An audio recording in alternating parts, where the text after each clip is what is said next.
Hey everyone, thanks for joining us today. My name's Robbie and I am the product lead and one of the crypto economists over at Kanza Finance. So what Kanza Finance is, they're building the largest non-institutional based financial system. It's a neobank that's utilizing decentralized financial services along with a robust network of experienced local money market players to distribute financial and transaction-based services to the masses. As we strive to our ultimate goal of a fully decentralized financial system, today Kanza Finance is focusing on its crypto on and off ramp agent services and progressing towards offering access to DeFi services. So just to show you a few of the products we've been working on building and to present is we have our Jara network, which is our remittance system for institutions. We have the Jollof finance side and the Baki side. Now these two are kind of interrelated, and this is the department that I work in myself. And with these are decentralized financial applications that are used on Web3 platforms, with Jollof being focused on fixed yield services and Baki for foreign exchange services for the African continent. Our dApps will be used for integration in regards to the blockchain we're on. It's the Celo blockchain, which allows payment services across mobile devices. And that's what our USSD dApp is mainly looking at solving so that we can have our system in an all-in-one solution for a mobile device.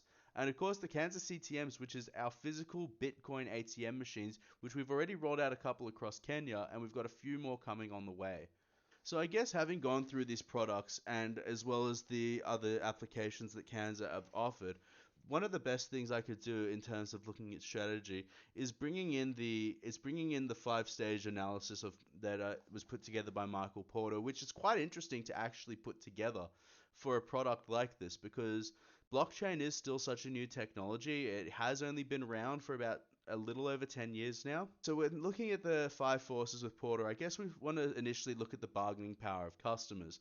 So the bargaining power of customers is quite large because you've actually got this issue, where, as I've said, where the purchasing of dollars is become a black market entity. Then we're also looking at the bargaining power of suppliers. There's kind of two things you could think of with the supply. So one, of course, is your VC investors that are going to help you get your product off the ground. And the other bargaining chip of the suppliers that I would also bring up here is developers, because developers are very scarce to find. You'll then find that with some developers that you just need to encourage that vision, that organizational vision, and really align them with the product that we're building.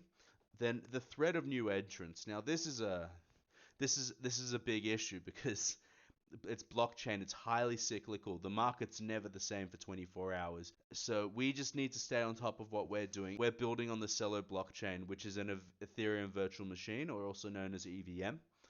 And quite frankly, any blockchain that isn't Ethereum or Bitcoin is what's known as an EVM most likely, except for a couple. In terms of the ethical, social, cultural, and environmental responsibility, the Celo blockchain that we're developing on is incredibly sustainable and eco-friendly, and that is also why we are building on them. And then in terms of the threat of substitutes, well, this is an entirely collaborative space. So once the code is up, anyone can, I guess, fork it and create their own product on top of it. But at the same time, that's the beauty of the technology, because what's then happening is you're allowing people to not work against you but work with you, because if someone's going to build on top of your network, any volume of cash that they then bring into their network is also your own volumes. In terms of rivalry amongst competitors as well, there's definitely going to be that issue. There's a lot of hyper competitiveness that you find with some of these protocols where they're very much hard maxi whatever product they're pushing. But at the end of the day, this is a collaborative space, and it's only going to get bigger. And it was really interesting because in the video, Porter actually specifically spoke about the internet in his infancy. The value of the internet wasn't the internet itself. The value of the internet was what was going to be built on it. So I guess we're at the point now where I start making my recommendations for Kansas Finance. So we can look at Thompson's 5 stages, and this is actually where I guess my recommendations are going to be mainly coming from for the Kansas Finance organization. So firstly, we've got the developing a strategic vision, mission, and core values. Now the thing with this is, and we're going to get into this as well a bit more after, is we have this internally. We need this to show externally. We need the users, we need the investors, we need everyone who we can to be seeing this at the front of our organization, to see the passion, the reason why, and how we do what we do. Then we need to set those objectives, which I believe the organization has done a really good job at, and I can't commend enough how well they've done so far in setting objectives. It's about setting up those timelines through having a vision.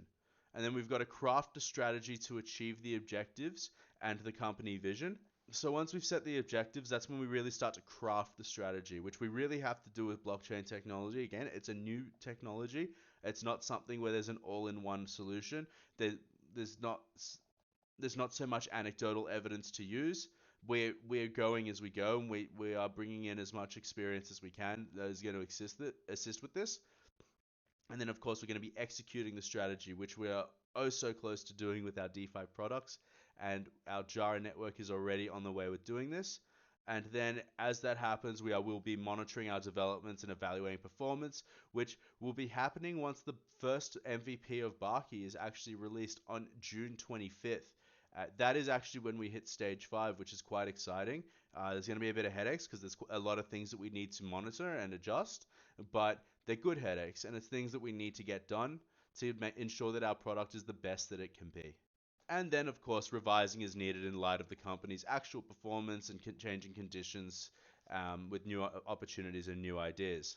There's been a lot of course material we've gone through. There's been incredibly beneficial for this organization that I'm actually going to be bringing up with my CTO and CEO when I speak to them next. So there's no mission statement here in the About Us section or anything on the front page. So that with no mission statement, this kind of brings me back to that Sinek video where educated about how Apple actually sold a vision. It will also encourage users as well to really identify what it is we're trying to do. We want this to exist to better society. That's something I really appreciate working in creating products that are going to make the world a better place.